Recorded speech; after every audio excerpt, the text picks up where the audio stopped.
A spy movie, easy enough to make good. You have a good villain, a good hero that have the stakes high enough for you to give a shit about. Simple, right? Apparently it's not.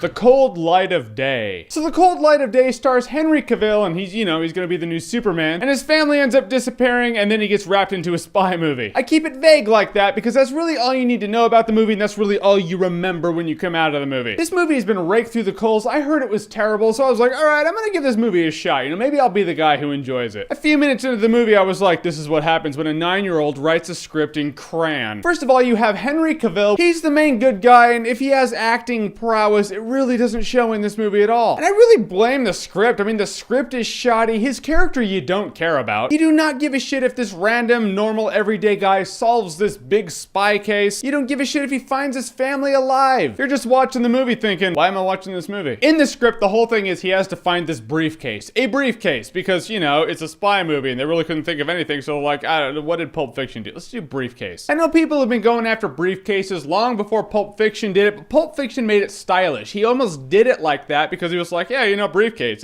it's a classic. You can tell in this movie they were like, oh yeah, briefcase, because that's just what they do in spy movies, dude. We gotta make it legit, duh. And upon the terrible dialogue and the movie that's just thrown together where good guys are good guys because they're good guys and bad guys are bad guys because they're bad guys, and I really mean that too. You meet a villain, they're like, come with me, trust me, I'm a good guy. You're like, yeah, don't trust them. Why? Because they're bad guys trying to act like good guys. Where's the suspense? Where's the mystery? Where's the curveball? And they're terrible shots with guns too. There's one scene where one of the bad guys was going after Henry Cavill with an Uzi, shooting at him and missing as he was going up a staircase 5 feet from them. I'm not talking they were shooting a 22 in a hurricane and all right, wind factor, missed. It was an Uzi, dude. You can't screw that up. Not at that close range. Funny thing, the Uzi thing is just like the least of the script's problems. It's like the 17th thing that's wrong with it, but I had to point it out. And Bruce Willis is in this movie for about 10 minutes. Is it worth mentioning? Kind of, because I think Bruce Willis being in this movie for about 10 minutes of screen time is the only reason that this movie didn't come out on like a Netflix exclusive. They were like, oh, we're gonna film a movie for Netflix. Bruce Willis signed on. Shit! Now we gotta pay for it to be theatrical, and damn it. It doesn't have that kid being Superman in it. Okay, it does. All right, well,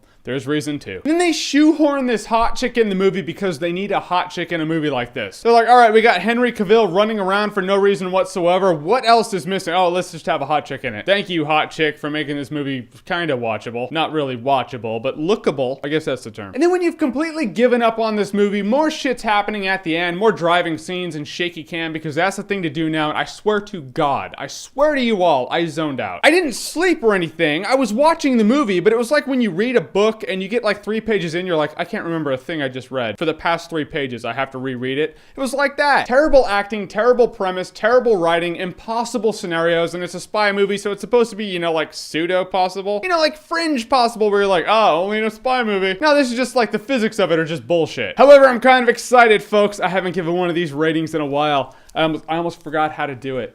Let's warm up. The Cold Light of Day is dog shit. You're gonna walk out of the movie going, what was the point of that shit? My arms are folded as I am reviewing this movie. That's how closed off I am. Terrible body language. Alright, so your favorite spy movie out there, what is it? Comment below, let me know. Whatever it is, don't worry. Even if it's a guilty pleasure, it's better than this. And as always, if you like what you've seen here and you want to see more, click right here to see more.